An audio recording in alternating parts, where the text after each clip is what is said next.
یہ نمبر دوبارہ استعمال ہوا ہے تو سب سے پہلا کام تو یہ کریں گے نا سر کہ وہ ایویڈنس جناب کے سامنے رکھیں گے. ایف آئی آر کے بعد یہ یہاں پر سٹینڈز کیا لیتے ہیں سر, جو یہاں پر سٹیٹمنٹس پڑھتے ہیں, جو بھی جناب کے سامنے جناب کی کورٹ کو with due respect miss lead کرنے کے لیے جو سٹیٹمنٹس پڑھتے ہیں. اب یہاں پر یہ بتایا گیا سر کہ Mudassar Shah was investigating officer, not at all sir, he was not the investigating officer. Sulaiman Awan صاحب یہاں پر انویسٹیگیٹنگ آفیسر ہیں, پڑھے لکھے لوگ, اور ماشاءاللہ ان کے فون سے جو ڈیٹا ریکور ہوتا ہے وہ 150 صفحے کی بلاسفیمس کنٹینٹ. آج تک ایف آئی اے نے اتنی یہ پہنچے ہوئے لوگ ہیں, آج تک یہ کیوں نہیں آئیڈینٹیفائی کر سکے کہ اس کا کنٹینٹ کا کریٹر کون. سامنے بھی جو 2-3 کیسز آئے تھے جس پہ میں نظر مار کے واپس کر دیا تھا. بلاسفیمس کنٹینٹ کے اندر سر نارملی لوگ یہ ہمت نہیں کرتے, وہ جو ایک بندہ یا اس کا وہ جو کمیشن ہمت کرتا ہے ان سارے کمیشنز کے اوپر یہ ایلیگیشنز لگاتے ہیں. اور ایلیگیشن کب لگاتے ہیں سر؟ ٹرائل ختم ہونے کے بعد. اس نظام سے آپ بھی واقف ہیں, ہم سب بھی واقف ہیں کہ پولیس کیسے ایف آئی آر لانچ کرتی ہے. اچھا یا بڑا وکیل یا کامیاب وکیل صرف وہی ہوتا ہے جو رات کو اپنی فائل پڑھ کے صبح عدالت میں پیش ہو. عمران خان پر 187 کے قریب کیس ہوئے, کیا وہ سب قانون کے دائرے میں آتے ہیں؟ یہ پورے ملک کو پتہ ہے, ہر انسان کو پتہ ہے. اس دنیا کے اندر اگر کوئی قوم منافق ہے نا, یا کوئی لیڈنگ منافق قوم ہے تو وہ اس وقت کی یہ پاکستان کی قوم ہے. پاکستان میں سچ کو ثابت کرنے کے لیے بہت محنت نہیں کرنی پڑتی؟ پوری دنیا میں یہ ہے. ہمیں اس لیے نظر آتا نا کہ ہم نے صرف دیکھا ہی پاکستان کا نظام, مطلب ان مسائل کو حل کرنے کے لیے ہم ہی میں سے کسی بندے کو آگے بڑھنا پڑے گا. السلام علیکم, آپ دیکھ رہے ہیں نیوٹرل اوپینین اور میں ہوں سمن تاج واسی. آج کی پوڈ کاسٹ میں میرے ساتھ موجود ہیں advocate supreme court of Pakistan اور سابق وزیر اعظم عمران خان کے وکیل جان محمد خان صاحب. السلام علیکم جان محمد صاحب, کیسے ہیں؟ وعلیکم السلام جی. جان محمد صاحب اپنے بارے میں بتائیں, آپ کہاں سے ہیں؟ میں اوریجنلی جی مانسرا سے بلانگ کرتا ہوں, اور میں تقریباً 2011 سے یہاں پر اسلام آباد میں پریکٹس کر رہا ہوں. اور آپ منصیرہ سے اسلام آباد میں پریکٹس کر رہے ہیں, اس کی کیا وجہ ہے؟ یہ تو اسٹیشن وائز بس اپنی سلیکشن تھی ایک. اس وقت تھوڑا سا چونکہ ریموٹ ایریاز میں آپ جائیں تو وہاں پر اتنا ہی آپ کے لیے اسپیس کم ہوتی ہے, اتنا ہی ویژن کم ہوتا ہے, اس طریقے سے پریکٹس بھی نہیں ہوتی. تو شروع سے ایک ویو تھا کہ آپ بڑے اسٹیشن پہ جائیں, ذرا ڈفرینٹ فیلڈز میں آپ کام کریں.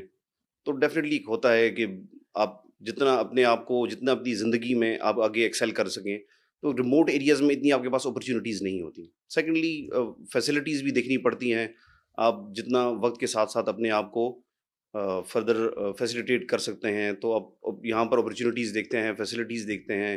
ہر چیز کی بیسک فیسلٹیز بھی یہاں پر ڈیفینیٹلی شہر میں زیادہ ہوتی ہیں. اس لیے شفٹ ہونے میں سب سے بڑا ریزن یہی چیزیں تھیں. ایک کہاوت ہوتی ہے کہ شہر میں جاؤ گے تو کامیاب ہو جاؤ گے, آپ بھی اس پر یقین رکھتے ہیں؟ شہر میں آ کے کامیاب ہوئے؟ جانے سے کامیاب نہیں ہوتے آپ محنت کریں, جہاں پر بھی محنت کریں آپ کامیاب ہوتے ہیں. تو یہاں پر شہر میں آنے کی تو خیر اور بھی بہت سی بیسک ریزنز ہوتی ہیں, لائک والدین سب سے زیادہ امپورٹنٹ اس میں رول پلے کرتے ہیں. چونکہ بوڑھے تھے, بزرگ تھے, وہاں پر پراپر ٹریٹمنٹ ہاسپٹلز وغیرہ نہیں تھی, تو وہ بھی ایک بہت بڑا ایک ایسپیکٹ تھا. باقی کامیابی آپ جہاں پر بھی محنت کریں آپ کامیاب ہو جاتے ہیں. آپ اپنی تعلیم کے بارے میں بتائیں, کہاں سے حاصل کی, ابتدائی تعلیم کہاں سے حاصل کی, اور LLB تک آپ نے تعلیم جو حاصل کی ہے کہاں سے حاصل کی آپ؟ میری تعلیم جی اسٹارٹ سے ہی ڈسٹرکٹ مانسرا سے تھی, army public school and college سے, اور تھرو آؤٹ میں نے وہیں سے ہی تعلیم کی ٹل مائی انٹرمیڈیٹ. اس کے بعد میں نے پشاور یونیورسٹی سے گریجویشن تو میری انیشیل BA تھا ہزارہ یونیورسٹی سے, اور دین اس کے بعد میں نے لاء کیا پشاور یونیورسٹی سے, اور ڈائریکٹلی اس کے بعد میں نے پریکٹس اسٹارٹ کر لی تھی. LLB کے علاوہ اور کون سی ڈگری آپ کے پاس ہے؟ میں نے ڈائریکٹلی LLB کے ساتھ ہی پریکٹس اسٹارٹ کر لی تھی اپنی. وکالت کے شعبے کو آپ نے کیوں چوز کیا؟ بچپن سے شوق تھا جی, بچپن سے شوق تھا. چونکہ گھرانہ ایسا تھا, ایک والد صاحب جو ہیں علاقے کے وڈیرے تھے, تو ظاہری بات ہے بچپن سے یہی چیزیں دیکھتے آئے, مقدمے بازی, اپنی زمینیں یا اپنے مسائل معاملات دیکھتے ہوئے. تو بچپن سے ایک چیز کا شوق تھا کہ وکالت کریں, علم حاصل کریں, کوئی لوگوں کے لیے کتا کو دھو کریں, محنت کریں. تو یہ چیز بچپن سے ساتھ ساتھ چلتی ہے. بہت دفعہ ایسا ہوتا ہے کہ خاندان میں کیسز ہوتے ہیں جس کی وجہ سے ان کی نسل یا نوجوان وکالت کی طرف آتے ہیں. آپ کے ساتھ بھی کچھ ایسا ہی تھا کہ کیسز وغیرہ تھے؟ ایسی کوئی چیز نہیں تھی, میں نے آپ کو بتایا. تو ہمارے یہاں تو خیر وہ ڈیسیژن میکنگ تھی, والد صاحب وڈیرے تھے, وہ خود فیصلے کرتے تھے ساری ان چیزوں کے. تو ہمارے یہاں تو خیر ایسی کوئی چیز نہیں تھی. صرف ایک چونکہ ظاہری بات ہے جتنا آپ کے گھرانے میں اس چیز کا رجحان ہو فیصلوں کا یا علم کا, تو وہاں پر ویسے بھی ان چیزوں کی قدر زیادہ کی جاتی ہے. تو ایسی کوئی چیز تو الحمدللہ ہماری خاندان کی ہسٹری میں الحمدللہ ایسی کوئی چیز نہیں ہے. نہ اس سے پہلے کبھی کوئی ایسی کوئی مقدمہ بازی، نہ کوئی آج تک. چونکہ ہمارے ہاں ایک اور چیز بھی ہے کہ ہم لوگ جرگوں پہ فیصلے کرتے ہیں. وکلا کے پاس اکثر کرمنل لوگ آتے ہیں. آپ کے جو کلائنٹ ہیں عادی مجرم ہیں یا عام کیسز میں پھنس جاتے ہیں، یا ان پر اس طرح کے معاملات آ جاتے ہیں کہ وہ آپ کے پاس آتے ہیں؟ وہ دیکھیے، مجھے آپ کے سوال سے یاد ہے نا، میرے استاد محترم سے ایک مرتبہ جج صاحب نے پوچھا ہے، کوئی ایک یہاں پر ایک سبزی منڈی میں ایک بتھے کا کیس تھا. تو انہوں نے اس سے پوچھا جی کہ آپ کے پاس یہ سارے آپ بھی ایسے لوگوں کے کیس کرتے ہیں، مطلب آپ کے پاس بھی ایسے لوگ آتے ہیں؟ تو انہوں نے بڑا زبردست جواب دیا. کہا جی میں فوجداری کا وکیل ہوں، میرے پاس حج عمرے کا ٹکٹ لینے کے لیے آج تک کوئی بندہ نہیں آیا، یا ویزا لگوانے کے لیے میرے پاس کوئی بندہ نہیں آیا. تو ڈیفینیٹلی کرمنل پریکٹیشنر کے پاس جو لوگ آتے ہیں موسٹلی ہارڈنڈ بھی ہوتے ہیں. ایسا بھی ہوتا ہے، میجورٹی ہارڈنڈ ڈیسپریٹ کرمنلز بھی ہوتے ہیں، ایسے لوگ بھی ہوتے ہیں جو بے گناہ پھنس جاتے ہیں. اور آج کل کے دور میں اگر آپ بات کریں اسپیشلی اسلام آباد کی، تو میں یہ سمجھتا ہوں کہ مور دین 50% لوگ بے گناہ مقدموں میں ڈال دیے جاتے ہیں، ان کو نامینیٹ کر دیا جاتا ہے اپنی ایک خاندانی ایگو کو سیٹسفائی کرنے کے لیے، اپنے ایک کوئی کہہ سکتے ہیں آپ پرسنل گرجز کو سیٹسفائی کرنے کے لیے ان لوگوں کو ڈال دیا جاتا ہے جو لوگ اوریجنلی ایکیوزڈ نہیں ہوتے اس چیز کے. وکیل کے بارے میں مشہور ہے، اول تو وہ جھوٹ بولتا ہے. وکیل جھوٹ ہی بولتے ہیں؟ وکیل جھوٹ کبھی نہیں بولتا. ایسا لوگ کہتے ہیں کہ دیکھیے وکالت کا شبہ جھوٹے لوگوں کا شبہ ہے. نہیں، وکیل جھوٹ کبھی نہیں بولتا. بات یہ ہے کہ دیکھیں ایک بڑی آسان سی بات ہے، جس طرح میں فوجداری کی وکالت کرتا ہوں تو میں آپ کو اپنے بارے میں بتاؤں کہ ہماری کرمنل پریکٹس کے اندر میرے پاس فائل آتی ہے، وہ فائل پہلے سے پریپیئرڈ ہے. اس میں کس بندے نے ایف آئی آر لانچ کروائی، کس نے شہادت دی، کس نے تفتیش کی، کس نے کوئی ایکسپرٹ رپورٹس منگوائی، کوئی فورینزک ایگزامینیشن کروایا، کوئی میڈیکل ایگزامینیشن کروایا. جتنی بھی رپورٹس آئیں ساری کی ساری اٹیچ ہو کر کے اس کے بعد جب وہ یہاں پر رپورٹ سبمٹ ہوتی ہے کورٹ کے بعد، اس کے بعد وکیل کا کام شروع ہوتا ہے. اس میں ہماری طرف سے تو کچھ بھی نہیں ہے، وہ ساری کی ساری آلریڈی فائل کے اندر ایک چیز لکھی ہوئی ہوتی ہے. سارا کچھ وہ ایک فائل پڑھتے ہوئے جج کو بھی اچھے طریقے سے سمجھ آ جاتی ہے اس کے اندر کیا چیز ہے، ایک وکیل کو بھی سمجھ آ جاتی ہے اس میں کون سی چیز سچ ہے، کون سی چیز جھوٹ ہے. وکیل صرف اپنے کلائنٹ کو ڈیفینڈ کرتا ہے. دیکھیں مجھے اگر کوئی کلائنٹ اپنی پرسنل انفارمیشن دیتا ہے اس کیس کے بارے میں، یا اس کا کیا ٹیک ہے اس کیس کے بارے میں، یا اس کی کیا انوالومنٹ ہے، تو وہ میرے لیے ایک پریولیجڈ کمیونیکیشن ہے. چاہے وہ آپ قانوناً بات کریں، چاہے آپ وہ شرعاً بات کریں، میں پابند نہیں ہوں اس کی پریولیجڈ کمیونیکیشن کو ڈسکلوز کرنے کا جس وقت تک وہ بندہ خود اقبال جرم نہ کر لے، اگر فار ایگزامپل وہ انوالوڈ ہے بھی. اور دوسری بات یہ نا کہ آپ جو چیز جیسے لکھی جاتی ہے تو اس کو منوان درست تسلیم کرنا، یہ بھی ایک بہت بڑی ایک حماقت ہوتی ہے. چونکہ اس نظام سے آپ بھی واقف ہیں، ہم سب بھی واقف ہیں کہ پولیس کیسے ایف آئی آریں لانچ کراتی ہے، کیسے ایف آئی آریں لانچ کرتی ہے، یا آئے روز جتنی بھی مقدمہ بازی ہوتی ہے ان میں مقدمہ بازی میں کتنے لوگوں کو بے گناہ ڈالا جاتا ہے، یہ کتنی غلط رپورٹیں بنوائی جاتی ہیں، یا اداروں سے کیا کیا غلط کام کروائے جاتے ہیں. تو یہ ساری کی ساری چیزیں مل کر کے ایک رپورٹ بناتی ہیں. تو اس کے بعد جب وکیل اپنی وکالت شروع کرتا ہے تو وہ اسی ریکارڈ کے اوپر، اسی ڈیٹا کے اوپر وہ اپنی وکالت کرتا ہے، وہ اپنے کلائنٹ کے انٹرسٹ کو سیکیور کرتا ہے. وہ اس سے بڑھ چڑھ کر کوئی چیز بیان نہیں کر سکتا. نہ اس نے کوئی فائل اپنی طرف سے کوئی ڈاکومنٹ فائل کرنا ہے، نہ اس نے اپنی طرف سے کوئی شہادت دینی ہے، کوئی بھی چیز اس کی طرف سے نہیں. وکیل قاتل کو بھی ریپریزنٹ کرتا ہے اور مقتول کو بھی، اسی لیے کہا جاتا ہے کہ وکالت سے کمایا گیا پیسہ حلال نہیں ہے. آپ اس پر کیا کہیں گے؟ نہیں دیکھیں، یہ معذرت کے ساتھ میں یہ کہوں گا کہ یہ ایک بڑا غلط اوپینین ہوتا ہے. کیونکہ دیکھیں آپ یہ یکدم آپ ایک دو بندے آپ کے سامنے آ جائیں تو آپ کھڑے یہ فیصلہ نہیں کر سکتے کہ ان میں سے کون سا سچا ہے کون سا جھوٹا ہے. جس کو آپ نے قاتل بنایا ہوا ہے تو آپ دیکھیں، آپ چاہے قانون جو بھی قانون ہو، چاہے وہ انگریزی قانون ہو، چاہے وہ اسلامی قانون ہو، آپ جس کو بھی دیکھیں اس میں پراپر ایک شہادت کا کرائٹیریا ہے. پراپر فٹنس کو بلایا جائے گا، آپ اس کو کراس ایگزامن کر سکتے ہیں، آپ اس چیزوں کو تھریش آؤٹ کریں گے کہ یہ بندہ سچ بول رہا ہے یا نہیں. جس کو آپ ملزم سمجھتے ہیں، اگر یہ ملزم ہر مقدمے میں درست طور پر ملزم نامزد کیا جاتا ہے تو پھر کیوں آئے روز لوگ ہائی کورٹ سے، سپریم کورٹ سے یا ڈسٹرکٹ کورٹ سے ایکوٹ ہوتے ہیں؟ کیونکہ وہ غلط نامینیشنز ہوتی ہیں ساری کی ساری. تو لہٰذا یہ کہنا کہ ملزم کو نامزد کرنا، آپ ملزم کو ایک لمحے کے لیے نہ دیکھیں، آپ یہ دیکھیں وہ ایک انسان ہے، وہ ایک انسان، وہ کسی فیملی کا فرد ہے، وہ کسی کا بیٹا بھی ہو سکتا ہے، کسی کا باپ بھی ہو سکتا ہے، کسی کا بھائی بھی ہو سکتا ہے، کسی کی بہن بھی ہو سکتی ہے، کسی کی بیٹی بھی ہو سکتی ہے، کسی کی ماں بھی ہو سکتی ہے. تو اس ایسپیکٹ کو بھی دیکھیں، اور اس ایسپیکٹ کو بھی دیکھیں کہ اس کو غلط بھی نامزد کیا جا سکتا ہے کسی مقدمے کے اندر، اور نامزد ہوتے ہیں غلط طور پر لوگ.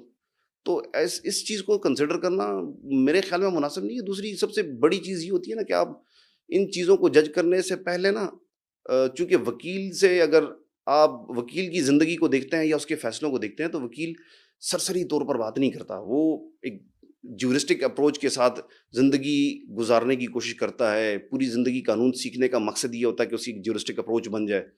تو جب اس اینگل سے آپ دیکھتے ہیں نا، تو پھر بہت سی چیزیں ایسی ہو جاتی ہیں کہ بڑی آسان سی مثال میں آپ کو دوں کہ اگر آپ کے گھر میں کوئی بندہ آتا ہے، کوئی بندہ کود کے چھلانگ لگاتا ہے، میں ایک مثال دیتا ہوں کسی بھی تھرڈ پرسن کے، XYZ کوئی بندہ آتا ہے اور اس کے گھر کے اندر وہ بھلے کوئی ڈکیتی کرتا ہے، کسی بندے کو قتل کر دیتا ہے، یا وہ کوئی ایسی ادروائز کوئی حرکت کر لیتا ہے، کوئی ایسا جرم کر لیتا ہے جو کہ غیر اخلاقی ہو. تو فار ایگزامپل میں ایک مثال دیتا ہوں، اس بندے کو نکلتے ہوئے، اس بندے کو یہاں سے جاتے ہوئے، یا یہاں پر اس کی موجودگی کے دوران، وہ جو گھر کا مالک ہے وہ اپنے سیلف ڈیفenس میں یا اپنی اس پرووکیشن میں، مطلب اس غصے میں آ کر کے وہ کوئی ایسا قدم اٹھا لیتا ہے، وہ اس کو مارتا ہے یا اس کو جان سے مار دیتا ہے یا زخمی کر دیتا ہے. تو آپ مجھے ایک لمحے کے لیے ذرا بتائیے نا کہ اس میں سے اصل مجرم کون سا ہے؟ اگر اس بندے کو اس نے اپنی طرف سے زخمی کرنے کے لیے مارا اور وہ بندہ مر گیا، اس نے تو در حقیقت کوئی چوری کرنی تھی یا کوئی جرم کرنا تھا، وہ تو یہاں پر ہی چھپ کے رہ گیا. اصل جرم تو وہ گنا جائے گا جو دوسرے بندے نے کیا، جو مدعی نے کیا ہے، گھر کے مدعی نے کیا، جو گھر کا اصل مالک تھا. تو یہ چیزیں جو ہوتی ہیں نا، ان کو آپ تھوڑا سا اس ایسپیکٹ پہ دیکھیں گے کہ ملزم ہوتا کون ہے. کیا ملزم کا پیمانہ جو آپ کا ہے یا میرا ہے، سرسری طور پر بات کرتے ہوئے، ایک جرنلسٹک اپروچ کے ساتھ ایک بات کرتے ہوئے، کیا وہ پیمانہ درست ہے؟ کیا وہ پیمانہ ہونا چاہیے، یا وہ پیمانہ ہونا چاہیے کہ جو ایک جیورسٹک اپروچ ہے، جس کو آپ کا قانون مانتا ہے، جس کو شریعت مانتی ہے؟ تو اس چیز سے تو خیر میں ڈیفینیٹلی ڈس ایگری کروں گا. ایسا نہیں ہوتا.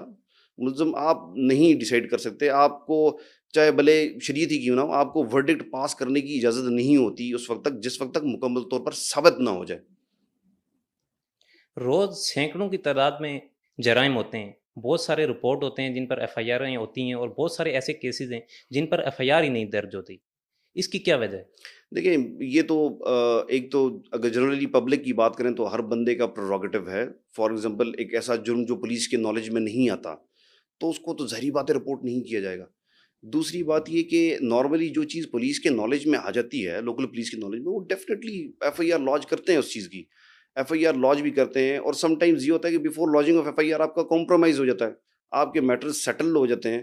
تو پھر اس چیز میں نا، چونکہ پولیس کو بھی آپ اگر دیکھ لیں یا ایون ایڈمنسٹریشن کو دیکھ لیں، مطلب جو ایگزیکٹو سائڈ ہے آپ کی، تو اس کی بھی رسپانسبلٹی ہے نا کہ اس نے آپ کی سوسائٹی میں ایک ہارمنی کریٹ کرنی ہے، ایک پیس کی سچویشن کریٹ کرنی ہے. تو اگر کوئی پارٹیز آپس میں سیٹل کر دیتی ہیں، یا FIR نہیں لانچ کرنا چاہتی ہیں، یا نہیں رپورٹ کرنا چاہتی ہیں جرم کو، یا ادروائز کسی مسئلے مسائل کی وجہ سے، یا کوئی جس طرح نارملی روٹین میں یہ بھی ایک ٹرینڈ ڈیولپ ہو گیا کہ کو بلیک میل کر لیا، FIR نہیں کروانی، یا جو بھی معاملات ہیں جس وجہ سے بھی ہو، تو وہ ایک پروگیٹو بھی ہوتا ہے ہر بندے کا اپنا. سب سے بڑی بات یہ ہے. دوسری بات یہ کہ اگر سیٹل ہو جاتی ہیں چیزیں تو یہ تو سب سے زیادہ بہتر ہے، کیونکہ FIR کرانا مقصد نہیں ہے. مقصد یہ ہوتا ہے کہ قانون لاگو ہو. تو اگر کوئی بندہ سیٹل کر لے، اٹ مینس کہ وہ نادم ہے اس چیز کے اوپر. تو یہ سب سے بڑی جیت ہوتی ہے ایک لا انفورسنگ ایجنسی کی.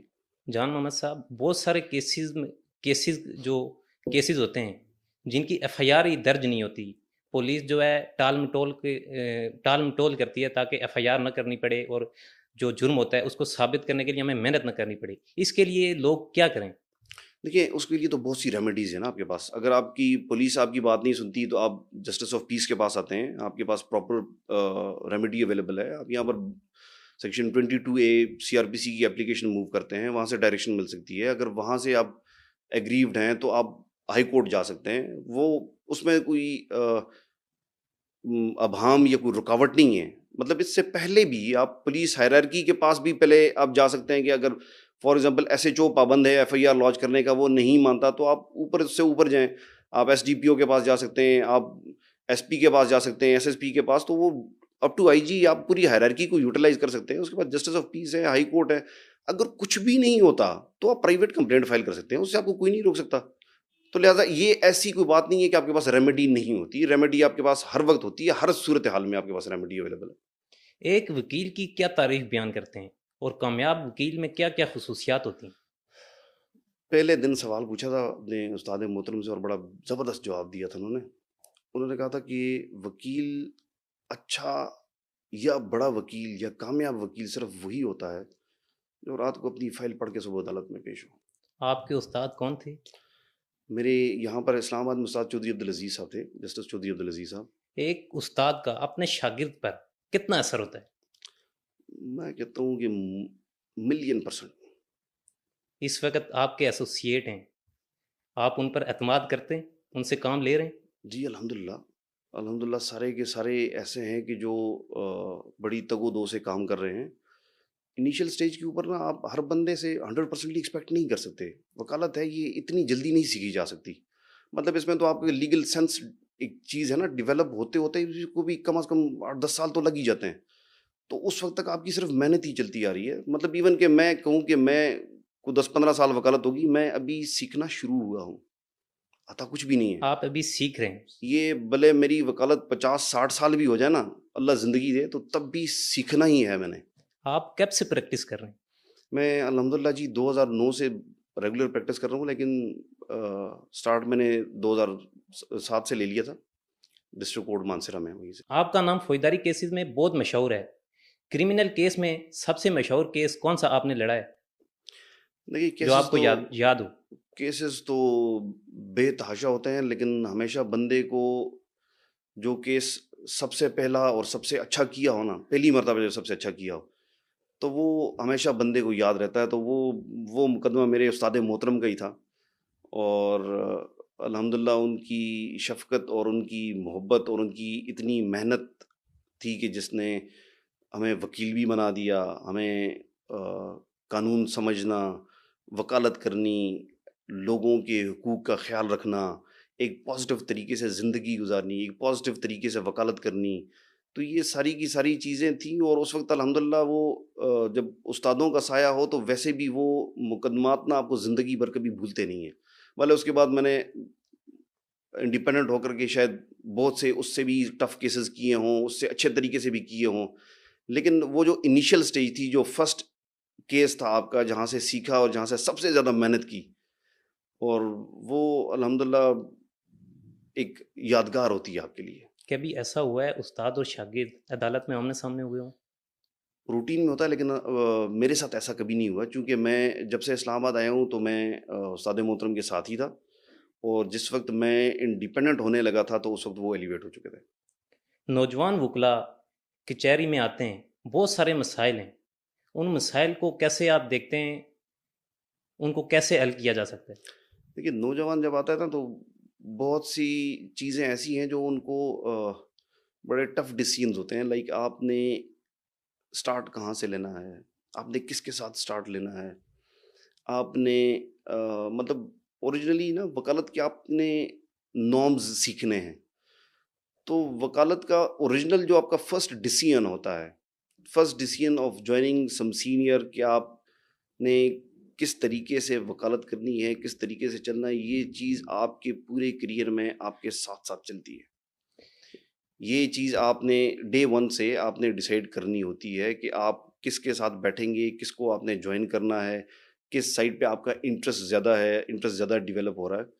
لیکن سب سے ادروائز ایون کہ ادروائز یہاں پر انیشیل سٹیجز کے اوپر آپ وکالت میں جب کوئی جونیئر آتا ہے تو اس کے لیے یہ بھی پرابلمز ہیں کہ وہ یہاں پر اپنے آپ کو ایڈجسٹ کیسے کرے گا. لائک فائنینسز کی حد تک بات کریں تو ایز اے بزنس وہ سٹارٹ لے رہا ہے, تو وہ بزنس سیٹ اپ, ظاہری بات ہے 24-25 سال تعلیم کرنے کے بعد وہ اپنے گھر سے جب باہر نکلتا ہے تو اس کی امید ہوتی ہے کہ میں کچھ اپنی کمائی شروع کروں, اپنے کمانا شروع کروں. تو یہ سارے جتنے بھی چیلنجز ہیں یہ سارے کے سارے اس کو فیس کرنے پڑتے ہیں. لیکن میں سمجھتا ہوں ان ساری چیزوں سے نا سب سے بڑھ کر چیلنج یہ ہوتا ہے کہ آپ نے کس کو جوائن کرنا ہے اور آپ نے وکالت کرنی ہے اور کتنی تگ و دو کتنی محنت کے ساتھ کرنی ہے. یہ چیز یہ سب سے بڑا ڈیسیژن ہوتا ہے, یہ سب سے بڑا مسئلہ ہوتا ہے.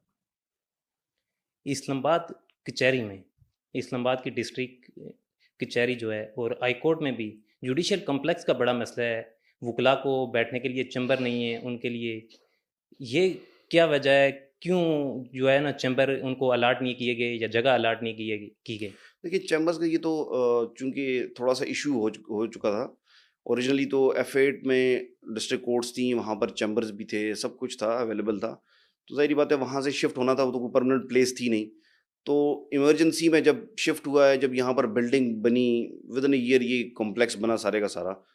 اب اس کے بعد لائرز کے لیے چونکہ جو اسپیس ریزرو کی گئی, وہ جو سابقہ ہائی کورٹ تھی اس کے اندر باقاعدہ پراپر ایک پلاٹ ہے, کافی بڑی جگہ ہے, I think if I'm not wrong 20-24 کنال کا وہ پلاٹ ہے. اس میں پروجیکٹ بھی وہ انڈر کنسٹرکشن ہے, آلدو کہ وہ ابھی انیشیل سٹیجز کے اوپر ہی ہے, وہ بالکل فاؤنڈیشنز کے اوپر ہی ہے فرام دا لاسٹ 1 ایئر. اس پہ بھی ورکنگ ہو رہی ہے. لیکن چونکہ یہاں پر ایمرجنسی میں شفٹنگ ہوئی ہے, اس وقت وہاں پر وکلا کے لیے سوائے عدالتوں میں پیش ہونے کے یا 2-4 ایسے ویٹنگ ایریاز ہیں جہاں پر لائرز پلس پبلک اکٹھے بیٹھتے ہیں.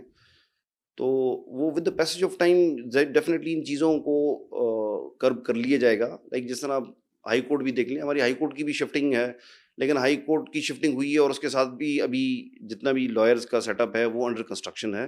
وہاں پر بھی ہم ٹیمپریریلی آفیسز یا بار یوز کریں, ہماری کیبنٹ ٹیمپریری آفیسز یوز کر رہی ہے.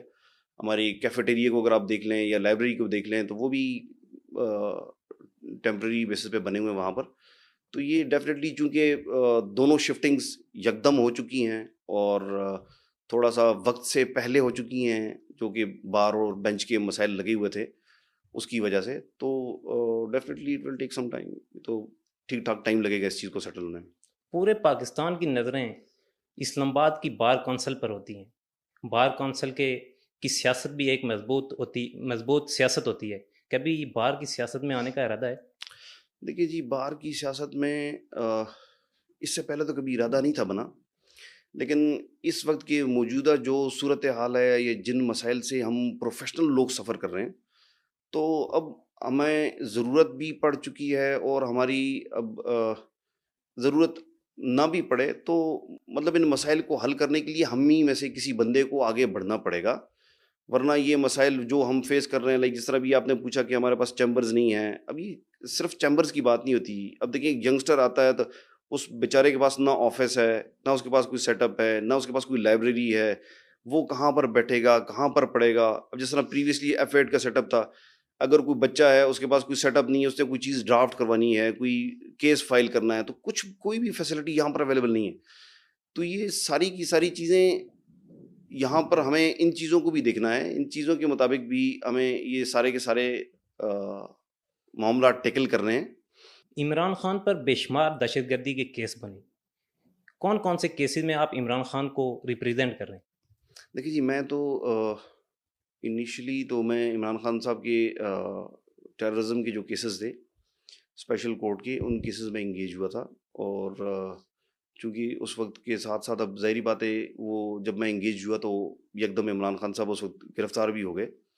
ان کی گرفتاری کے بعد اب سچویشن بہت ڈفرینٹ تھی. پھر نارملی یہاں پر جو ڈسٹرکٹ کورٹ کے کیسز ہیں یا ان کو بھی کافی, چونکہ پوری ٹیم ہے, وہ پوری ٹیم دیکھتی ہے. یا جس طرح ہائی کورٹ میں ہے وہاں پر سپریٹ سینئرز ہیں وہ دیکھتے ہیں, سپریم کورٹ میں بھی, تو کلیکٹیولی سارے دیکھتے ہیں. یا اس کے بعد ایون کہ توشہ خانہ والے کیس میں انگیج ہوا, جو جیل ٹرائل ابھی ریسنٹلی ہوا, اور اس کے بعد القادر ٹرسٹ والا تھا.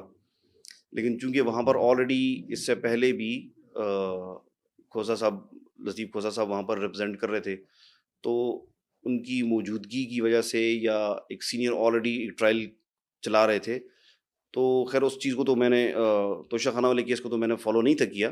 لیکن اینٹی ٹیررزم کے جو کیسز ہیں وہ ابھی ان کی باری آ رہی ہے, اور ابھی ہم نے اپلائی بھی کر لی ہے ہائی کورٹ کو کہ ہمیں اس کی اجازت دی جائے تاکہ ہم خان صاحب سے ملاقات بھی کریں اور ان سے پراپر جو بھی انسٹرکشنز ہیں لے کر اکارڈنگلی اس کیس کو فردر, ان کیسز کو, ٹیررزم کے کیسز کو فردر پروسیڈ کیا جائے. آپ نے توشہ خانہ کا ذکر کیا.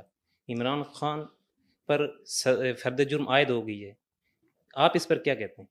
دیکھیے یہ جلد بازی میں ہوئی ہے میں تو یا فیئر ٹرائل کے بعد اس کو سزا ہوئی؟ دیکھیے ایک تو فیئر ٹرائل کی تو بات نہ کریں، چونکہ پہلے دن جا کر کے وکالت نامہ دے کر کے پھر اس کے بعد نہ پیش ہونا ہی ان سارے سوالوں کا جواب تھا.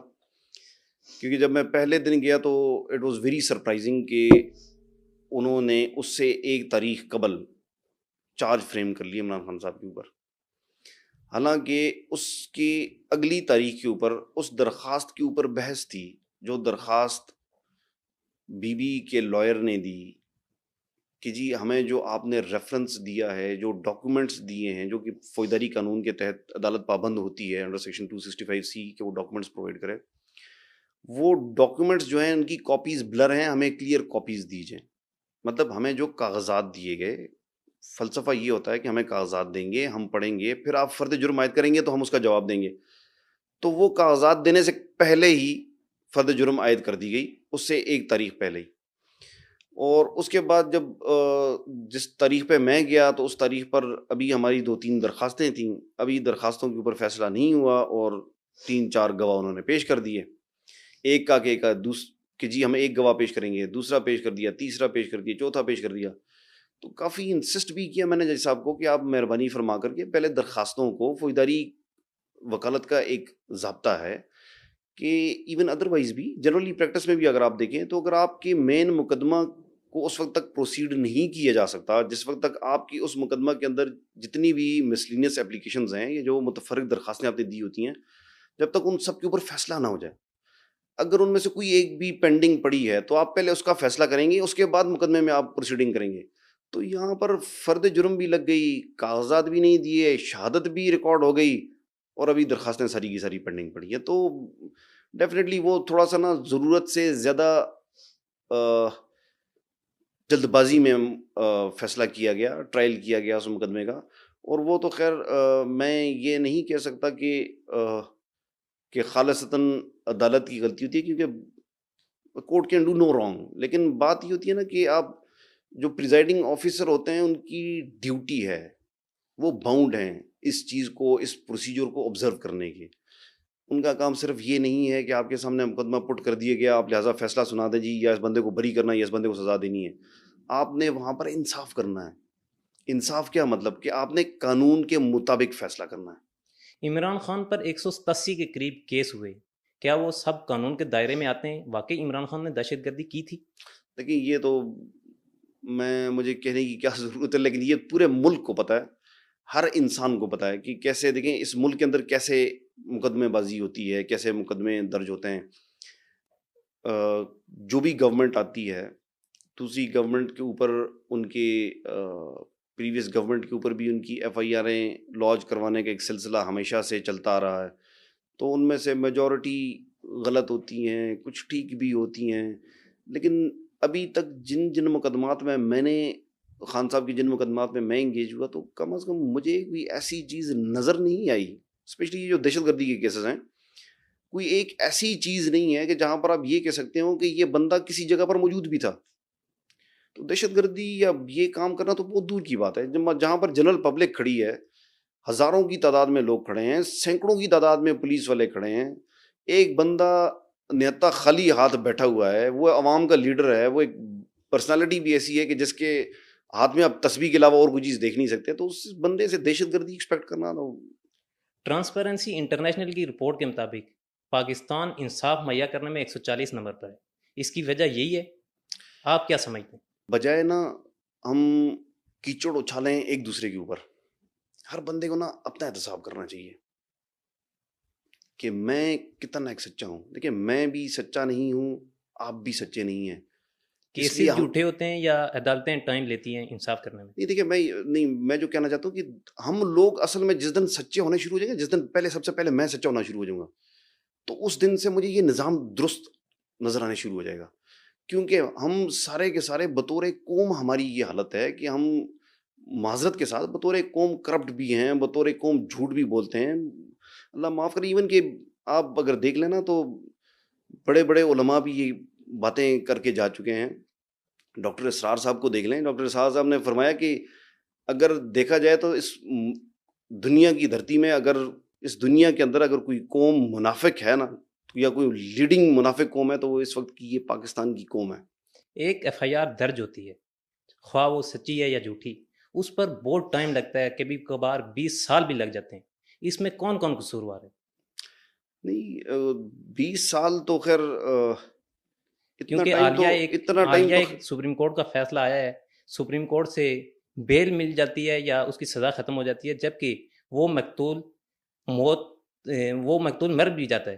سپریم کورٹ میں اس وقت فیصلہ ٹھیک ہے نا. اب اگر اپیل کی بات کر رہے ہیں تو ظاہری بات ہے وہ چونکہ آپ کو دیکھنا ہوتا ہے نا، دیکھیں نیچے ٹرائل کرتے ہوئے آپ کو کافی ٹائم لگ جاتا ہے.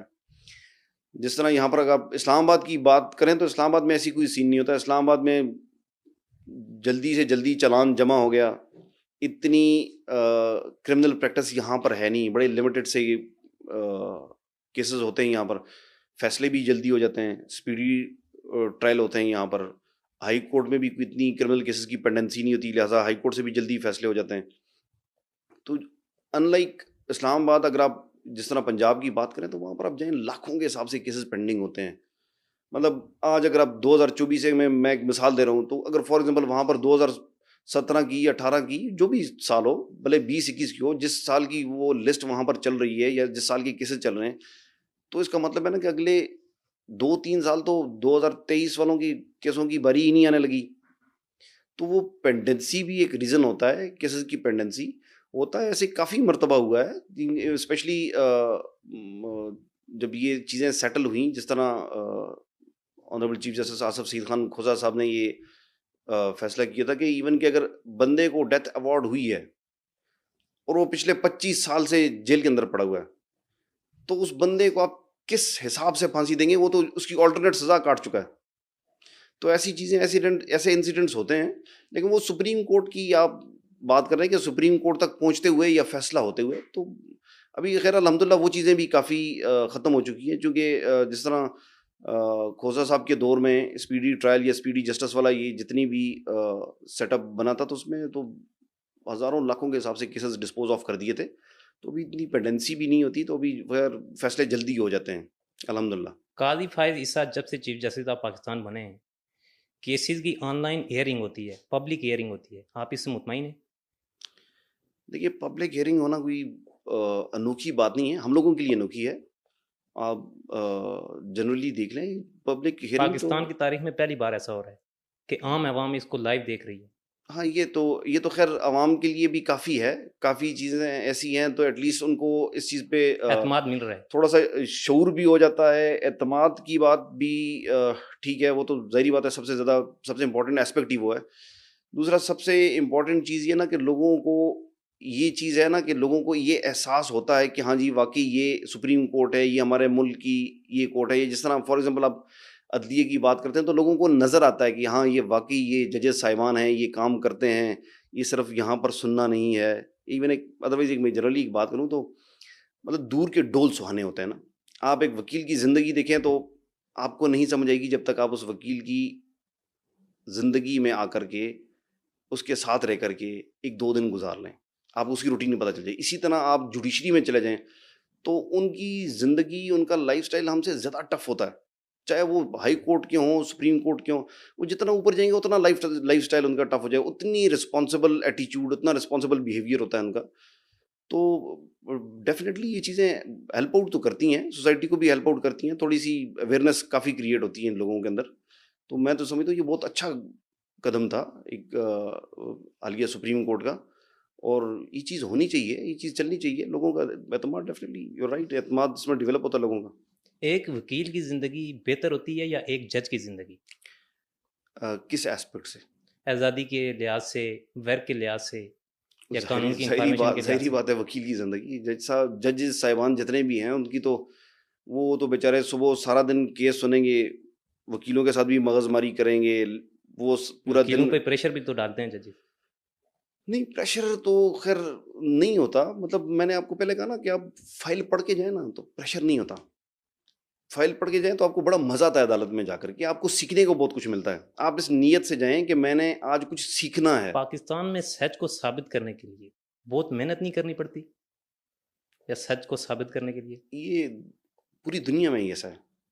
ہمیں اس لیے نظر آتا نا کہ ہم نے صرف دیکھا ہی پاکستان کا نظام ہے, اور باقی دنیا میں جتنے بھی ممالک میں چلے جائیں تو یہی قانون, اسی طرح کا قانون اس سے بھی زیادہ ٹف ہے.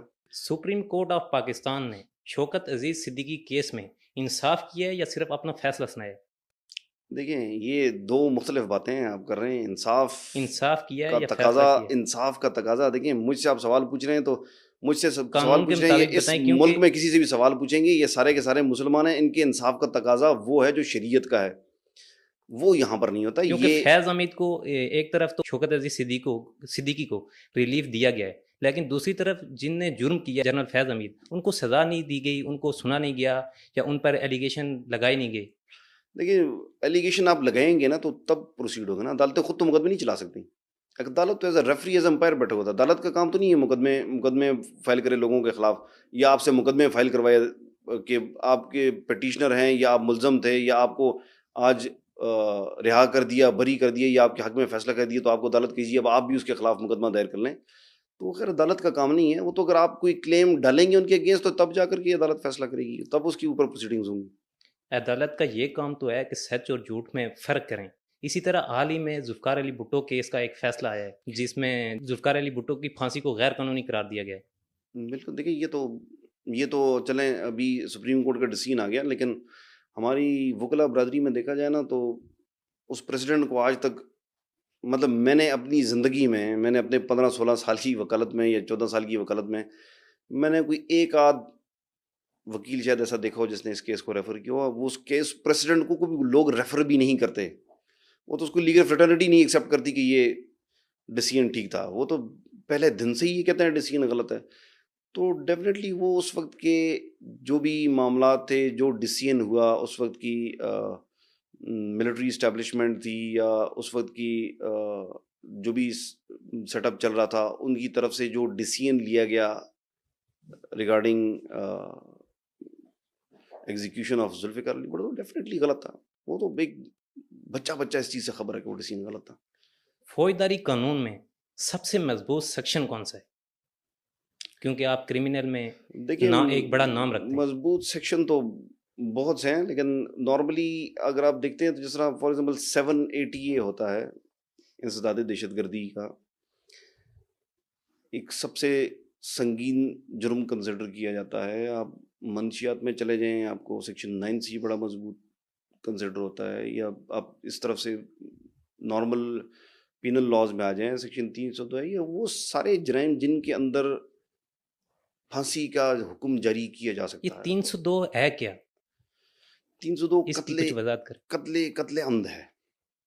قتل عمد یہ ہے کہ جب آپ کسی بندے کو ارادتاً قتل کے ارادے سے آپ کسی بندے کے اوپر کوئی ایسا ایکٹ کرتے ہیں جس ایکٹ کے ذریعے سے نارمل روٹین میں کوئی انسان مر سکتا ہے. تو اگر آپ کی وہ نیت ہے اور اس نیت کے ساتھ آپ نے وہ وار کیا یا وہ حرکت کی یا وہ ایکٹ کیا آپ نے, اور اس کے بدلے میں وہ بندہ مر گیا, تو وہ قتل عمد کنسیڈر ہوگا. بہت سارے لوگ 302 کو ایک مذاق سمجھتے ہیں. سم ٹائم لوگ ایسا بھی کہتے ہیں کہ 302 ہم نے بہت ساری دیکھی ہیں.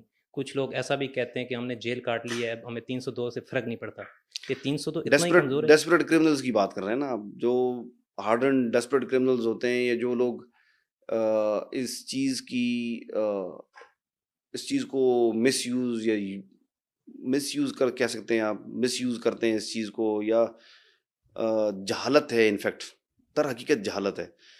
تو چونکہ ڈیسپریٹ قسم کے کرمنل ہیں, اندر جا کے جیل میں جا کر کے بھی نا سب سے زیادہ بندہ جرائم پیشہ بنتا ہے جیل میں جا کر کے, اور اس کے مطابق ان کی مینٹالٹی ایسی ہوتی ہے, وہ مینٹالٹی ایسی ڈیولپ ہو جاتی ہے, چونکہ ایک جہالت کا ایلیمنٹ ہوتا ہے جو ان کو اس چیز کی طرف یا قانون کی امپلیمنٹیشن کی طرف یا ان چیزوں سے دور رہنے کی حد تک اتنا کنونس نہیں کر سکتا, جس وجہ سے ایسے کامنٹس آتے ہیں. لیکن حالانکہ ایسی کوئی چیز ہے نہیں. نئے نوجوان وکلا جو وکالت میں آ رہے ہیں ان کو کیا مشورہ دیں گے؟ دیکھیے سب سے ضروری چیز تو ان کے لیے ہے علم سیکھنا. وکالت ایک ایسی چیز ہے کہ جو آپ نہیں کہہ سکتے کہ آپ 6 مہینے، سال میں، 2 سال میں، 4 سال میں، 5 سال میں آپ سیکھ لیں گے یا آپ ایکسپرٹ بن جائیں گے. تو آپ شروع دن سے ڈیووٹیڈ ہو کر آئیں. آپ نے وکالت کرنی ہے، شوق سے کریں، اس کو شوق سے کریں. روزانہ کچھ نہ کچھ سیکھ کے لازمی جائیں آپ یہاں سے، اور کچھ نہیں تو کم از کم ایک بات نئی سیکھ کر یہاں پر چلے جائیں. یہاں سے ایک بات نئی سیکھ کر چلے جائیں. ایک بات کا مطلب ہے سال کی 365 نئی باتیں ہیں. تو ایک بات جب آپ سیکھ کر جاتے ہیں نا تو وہ آپ کو اور بھی بہت سی چیزیں سکھا دیتی ہے. تو آپ سیکھ کے جائیں، ڈیووٹیڈ ہو کر وکالت کریں. اپنی پریفریبلی بار میں آپ رہ کر کے اپنے آپ کو پروفیشنل بنائیں، انسٹیڈ آف جس طرح ابھی all across the country trend develop ہو گیا، اسپیشلی اسلام آباد میں سب سے زیادہ ہے کہ جو بھی نیا لائر آتا ہے سب سے پہلے اس کا رجحان یہ ہوتا ہے کہ یہ بار کی پالیٹکس کیا ہو رہی ہے، اس میں کب پارٹیسپیٹ کروں گا، میں کب کسی کیبنٹ کا حصہ بنوں گا. تو یہ میرے نظریے کے مطابق نا یہ آپ کی کسی بھی ایک نئے وکیل کے پورے کریئر کو تباہ کر لیتی ہے. اور ایسے انفارچونیٹلی ہمارے سوسائٹی کے اندر اور اسپیشلی بار کے اندر ایسے کافی سینئرز ہیں جن کا کام ہی صرف سیاست کرنا ہے. تو لہٰذا وہ اپنے کریئر تو ان کے ہے نہیں، تو وہ لوگوں کے کریئر کے ساتھ بھی ایسے ہی کھیلتے رہتے ہیں. تو ایسے کافی ینگسٹرز کے کریئر تباہ ہو جاتے ہیں پولیٹیشینز کے ہاتھوں. لہٰذا ان کو ان چیزوں سے اوائڈ کرنا چاہیے، اپنی وکالت پہ ترجیح دینی چاہیے، وکالت کو فوقیت دینی چاہیے. اور جتنی بھی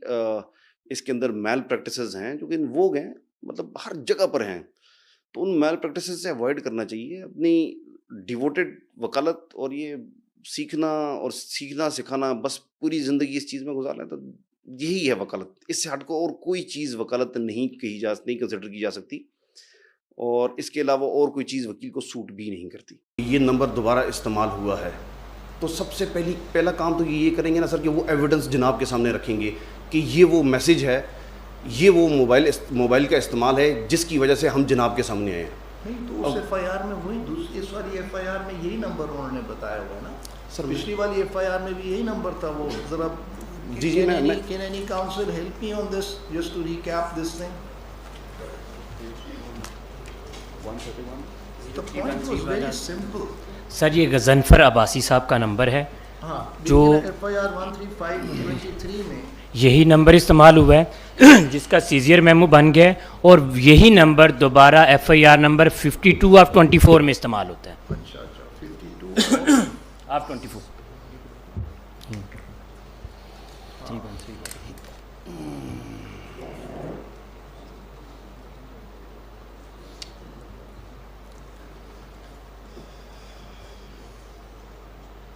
تو ایف آئی آر 135 میں اب جہاں پہ شیراز فاروقی جو ہیں یہ مدعی ہیں.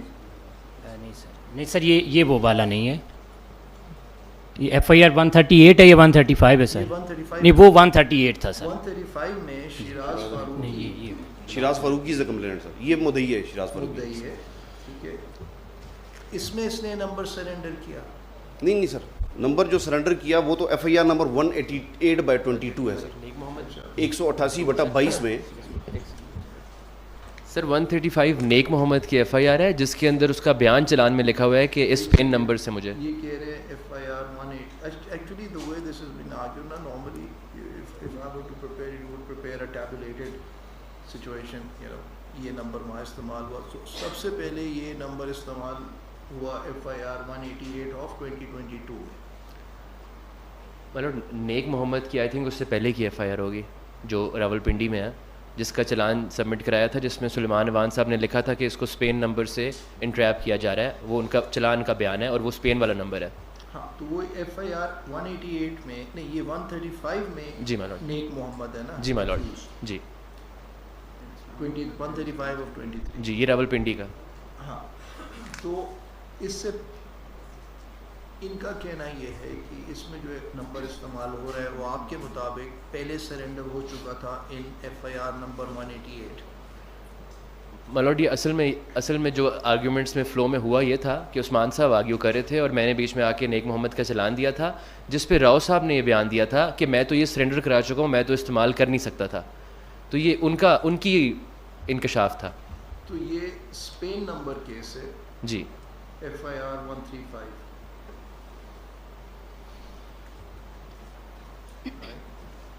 ایف آئی آر کے بعد یہ یہاں پر سٹینڈز کیا لیتے ہیں سر؟ جو یہاں پر سٹیٹمنٹس پڑھتے ہیں، جو بھی جناب کے سامنے جناب کی کورٹ کو with due respect miss lead کرنے کے لیے جو سٹیٹمنٹس پڑھتے ہیں، ان سٹیٹمنٹس کو دیکھ لیں اور ریکارڈ کیا کہتا ہے sir, all together against the record.